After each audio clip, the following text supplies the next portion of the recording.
All right, now on to this other interesting report. Bonafide Amazonians have gone a long way to be derailed again by so many people. It's been Munzu, it's been Ayangwe, Sisuku, Ayaba, Bala, just to name this few.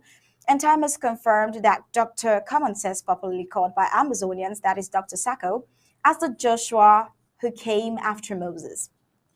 Within the gospel, according to the Amazonian liberation struggle, how on earth can someone hitherto considered by many as a liberator, Wirba, who debunked the system right in the lion's den and escaped for his dear life today, bring a lofty idea, sending people back to the lion's den when he knows that it is still a no-go zone, especially for all those who stand for the truth about our liberation movement. Amazonians must be wise and focused with the people's interim government, and most importantly, draft now more than ever for the valiant Amazonian restoration forces to continue to disgrace the occupier, La Republic du Cameroon foot soldiers, and regain their territory. As you've heard this advice severally from SOSs from the interim government. Weber says revolution is a tough move for only the tough-minded.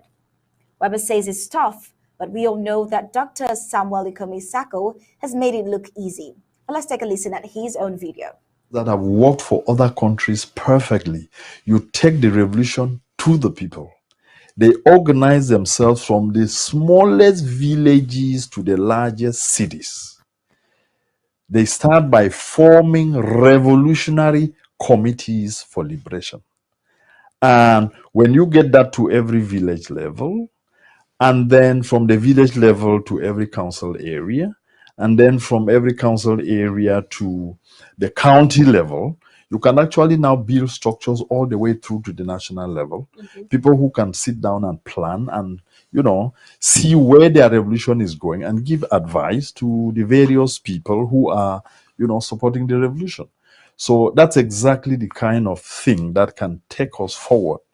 And unfortunately for us, the diaspora didn't understand this. They mistook it for something that you could create some structure up there and it gives instructions to people and then they run around and do the business. It is not like that. Revolutions are a hard, tough business. It is meant for those who can lay literally their lives to free their people. It is meant for those who have the energy and the will to sustain a long fight. There are no quick fixes in a revolution. There are no shortcuts in a revolution. The hard way is the only way.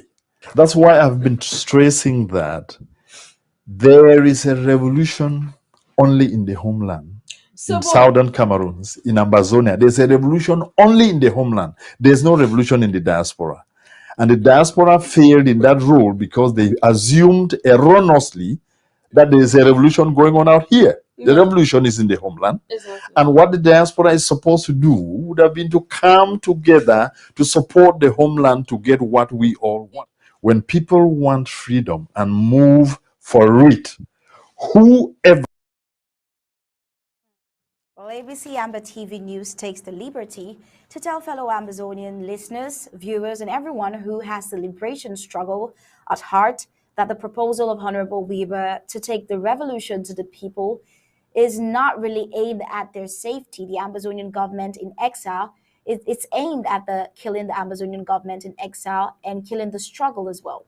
Honorable Wirba knows very well that colonial and genocidal French Cameroon cannot allow anyone travel in and out of Amazonia for diplomatic meeting concerning the struggle, but will instead easily arrest, kill, or imprison anyone on home front who posits to lead the revolution on the ground. Well, that explains the reason why he, Weber himself, escaped from GZ to the UK, even through exile.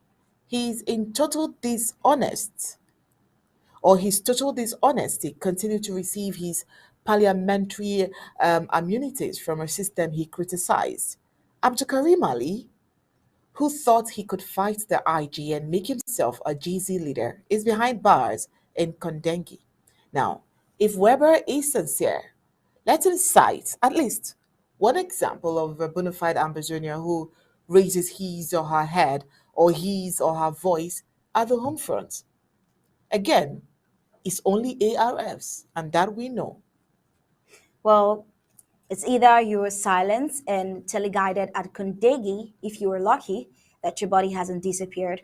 The media is muzzled if it doesn't toe the line of La Republic du Cameroon and its special status. The best option for the sustainability and effectiveness coordination of the Amazonian people's liberation struggle is the Amazonian People's Interim Government in exile under President Sacco, funding our Amazonian restoration forces to smoke out the colonial and genocidal French Cameroon occupation terrorist forces on homeland and engaging diplomatically with the international community to pressure for international mediation.